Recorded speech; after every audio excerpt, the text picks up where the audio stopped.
ये कहानी है एक छोटे से गांव की, जहाँ एक आदमी विनोद नाम का रहता था, जो अपनी पत्नी और अपनी बेटी के साथ रहता था। वो बहुत गरीब था। विनोद खेतों में काम करता था, पर उसके खेतों में कभी भी फसल अच्छी नहीं होती थी। विनोद को हर बार कर्जा लेना पड़ता था, जिसकी वजह से वो दिन पे दिन बहुत ज़्यादा कर्जदार होता जा रहा था। विनोद भाई, मेरा कर्जा कब दोगे? तुमने तो कहा था तुम्हारी बेटी की तबीयत खराब है, जब वो ठीक हो जाएगी तब दोगे। अब 2 साल हो गए हैं, मेरा ब्याज बढ़ता ही जा रहा है। 50,000 के 80,000 हो गए हैं, पर तुमने अब तक के मेरा कर्जा नहीं दिया है। अब और ब्याज बढ़ेगा तो फिर मैं तुम्हारा खेत जब्त कर लूँगा। फिर मुझसे ना कहना कि मैंने गलत किया है। अरे मनोज भाई, मुझे अपनी बेइज्जती कराने का कोई शौक थोड़ी ना है। तुम तो जानते ही हो कि मेरे खेतों में कभी फसल नहीं होती है, इसलिए मैं तुम्हारा कर्जा नहीं दे पा रहा। पर विनोद भाई, तुमने कहा था 5 महीने में पैसा वापस कर दोगे, और तुमने अब तक नहीं दिया। अगर 2 दिन में तुमने मेरा पैसा नहीं दिया तो मैं तुम्हारा खेत जब्त कर लूँगा। फिर मुझसे मत कहना कुछ। इतना कहकर मनोज वहाँ से चला जाता है। पर विनोद को बहुत चिंता होती है कि वो इतना सारा कर्ज कैसे उतारेगा, और अब तो क्रिसमस भी आने वाला था। विनोद बहुत ज़्यादा चिंता में डूबा हुआ था और चिंता में ही काम कर रहा था। विनोद का बिल्कुल मन नहीं लग रहा था काम करने में, इसलिए वो उस दिन जल्दी से घर चला गया था। विनोद अपनी गरीबी को कोस रहा था कि वो इतना गरीब है कि अपनी बेटी के लिए क्रिसमस पर कपड़े भी नहीं ला सकता। वो बहुत चिंता में था और जल्दी घर जाता है। ममता, इस साल भी फसल अच्छी नहीं हुई है और कर्जदार मेरा दिमाग खाए हुए हैं। मैं अपनी बच्ची के लिए कपड़े भी नहीं ला पा। तुम तो जानती हो, परसों क्रिसमस है और सभी बच्चे नए नए कपड़े पहनेंगे, और एक मेरी ही बेटी पुराने कपड़े में मनाएगी। कोई बात नहीं विनोद जी, चिंता मत करिए, सब ठीक हो जाएगा। अब हमारी किस्मत में यही है तो यही सही। ममता, शायद तुम बिल्कुल ठीक कह रही हो। ये क्रिसमस और ये सारे त्योहार हम गरीबों के लिए नहीं है। हम गरीबों के पास तो खाने के लिए भी कुछ नहीं बचता, और इतना सारा कर्ज है कि हमारे तो खाने के भी लाले लगे हुए हैं। अब इतना मत सोचिए और जाइए पिंकी से मिल लीजिए, वो कब से आपका इंतजार कर रही थी। अरे पिताजी, आप आ गए। देखिए ना, मैंने कागज का क्रिसमस ट्री बनाया है, कितना प्यारा है ना। और आप मुझे इस बार कपड़े दिलाएंगे ना, क्यों पापा? हाँ बेटा, तुमने तो बहुत ही प्यारा क्रिसमस ट्री बनाया है।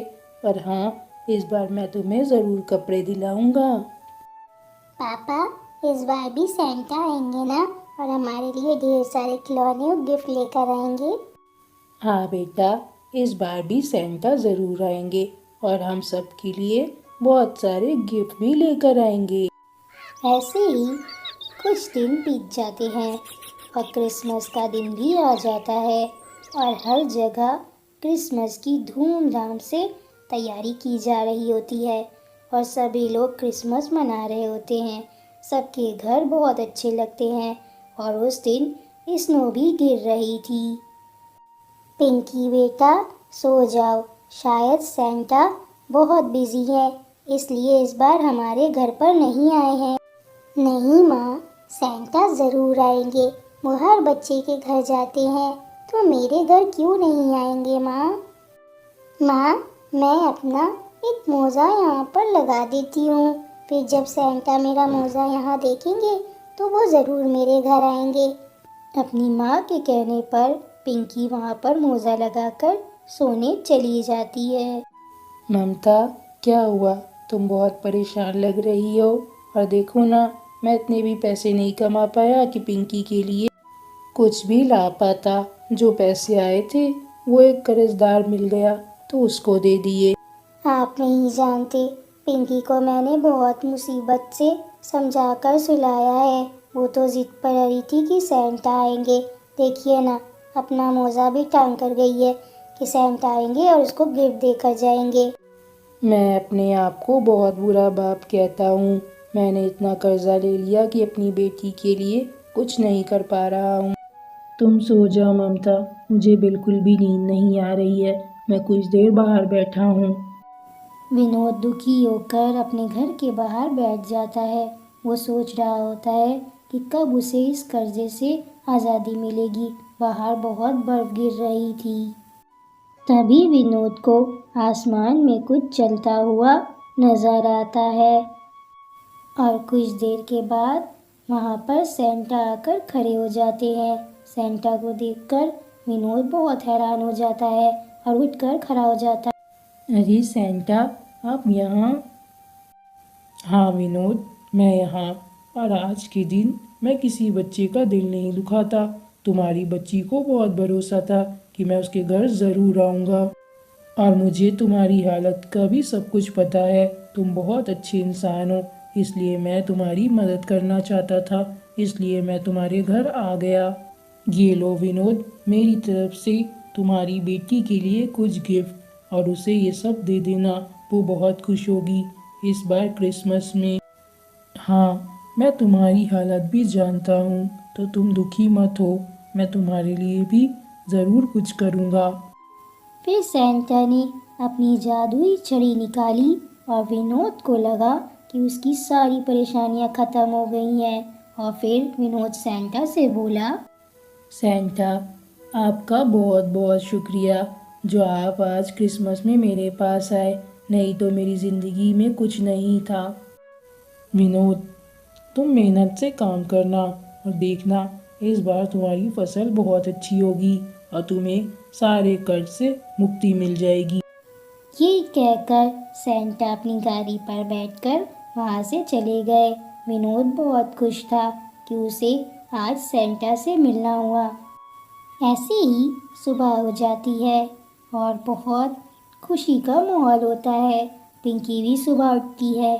पिंकी जब देखती है तो उस मोजे के नीचे ढेर सारे गिफ्ट और उस कमरे में क्रिसमस ट्री भी होता है। देखा मम्मी पापा, मैंने कहा था ना आपसे कि सेंटा ज़रूर आएंगे। वो हर साल हर बच्चे के घर जाते हैं। हाँ बेटा, तुम्हें विश्वास था ना कि सेंटा आएंगे। सेंटा आए थे और वो तुम्हारे लिए ये सब गिफ्ट रख के गए। उस दिन के बाद से सेंटा के कहने पर विनोद ने फिर से मेहनत करना शुरू कर दी और दिन रात अपने खेतों में काम करने लगा। विनोद की मेहनत कुछ दिनों में रंग भी लाई। कुछ दिनों के बाद ही विनोद की बहुत अच्छी फसल हुई, जिसकी वजह से विनोद ने अपना सारा कर्जा अदा कर दिया। विनोद ने उस आदमी को ब्याज समेत सारा कर्जा दे दिया, जिसे पाकर वो आदमी बहुत खुश हुआ। और फिर वो आदमी विनोद से कहने लगा, अरे वाह विनोद भाई, तुम्हारी तो बहुत अच्छी फसल उगी है, जिसकी वजह से तुमने मुझे पैसा भी दे दिया। ऐसे ही काम करते रहो, तुमसे अच्छी फसल इस गांव में किसी की नहीं है इस बार। क्रिसमस का दिन सच में पिंकी के लिए बहुत खुशी का दिन था, जिसकी वजह से उसको इतने सारे गिफ्ट भी मिले थे। और उस दिन विनोद की भी सारी परेशानियां खत्म हो गई थी, जिसकी वजह से विनोद बहुत खुश था। ममता, अब मेरा सारा कर्जा ख़त्म हो चुका है। अब मैं कभी किसी से कर्जा नहीं लूँगा। मेहनत से काम करूँगा और खुद कमाऊँगा। कर्जा बहुत बुरा होता है। अब मैं अपनी बेटी के लिए सब कुछ कर पाऊँगा। सेंटा की वजह से विनोद के परिवार की सारी परेशानियां खत्म हो जाती हैं, जिसकी वजह से वो लोग खुशी खुशी रहने लगते हैं। हेलो गाइस, आप सभी को चिक्की स्टोरी की तरफ से मैरी क्रिसमस। मेरे चैनल को सब्सक्राइब कीजिए और वीडियो अच्छी लगी हो तो लाइक कीजिए और कमेंट में मैरी क्रिसमस लिखना ना भूलें।